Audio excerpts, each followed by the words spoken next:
Okay, the plot thickens. This is, I think I mentioned earlier that the, killing Soleimani option was one that the Pentagon just slapped in at the last minute to make their pinprick strikes option seem more like a reasonable thing rather than the most extreme option. Because they always present options from basically do nothing to here's the most extreme option that only a crazy man would do, in the hopes that the guy will take the middle. Well, Trump said, I'll do all of them, including killing Soleimani. So where does this go?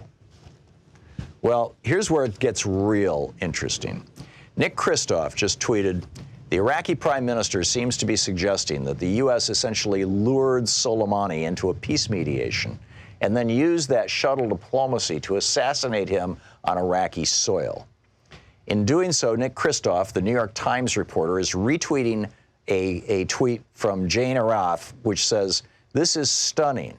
The Iraq Prime Minister tells Parliament U.S. troops should leave. It says Donald Trump called him to ask him, now this is the Prime Minister of Iraq, says Donald Trump called him to ask him to mediate with Iran and then ordered a drone strike on Soleimani.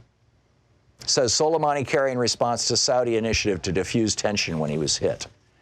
And then this is I retweeted this too. Some of these headlines are just amazing, but this was I can't play the sound for this because it's a clip from a news source in Pakistan actually. But what they're saying is, and I quote, this is the clip on the piece. Senior journalist Harun al-Rashid says Qasem Soleimani was carrying a letter about Saudi Arabia, including how to reduce tensions with Saudi Arabia. The letter expressed the wish that Iran and the tensions between Saudi Arabia should be alleviated. And then we go to that.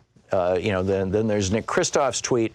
And then, keep in mind, a week and a half ago, 2 weeks ago, Iran,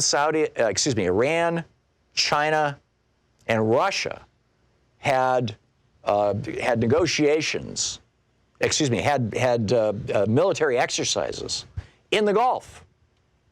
Right? They actually had military exercises, and now here's this tweet from Rudolph, from another.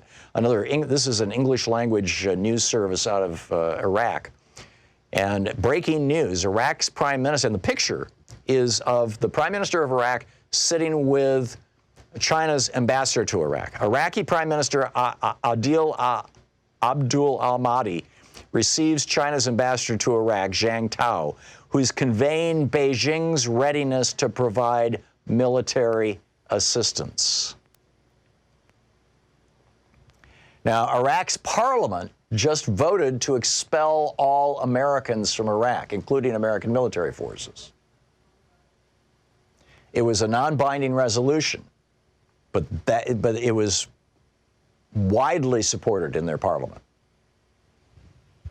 I mean, these are some of the headlines from these Middle Eastern sources. Iraqi Prime Minister Abdul Mahdi said he has an appointment with Qasem Soleimani the next day. He was carrying a letter for me, an envoy of the Iranian government. That's going to hurt the U.S.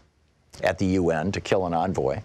Soleimani was an envoy, apparently, for Iran in a negotiation between Iran and Saudi Arabia, trying to ratchet down tensions. You'll recall, Iran was blamed for blowing up the Saudi oil facilities. And the prime minister also said the U.S., it goes on from there. There's another one. Even the 10th of Muharram, Ashura processions can't be compared to the funeral of Qasem Soleimani in Tehran. In other words, as Iranians flood the streets in Iran's capital in what might be one of the biggest processions in the country's history.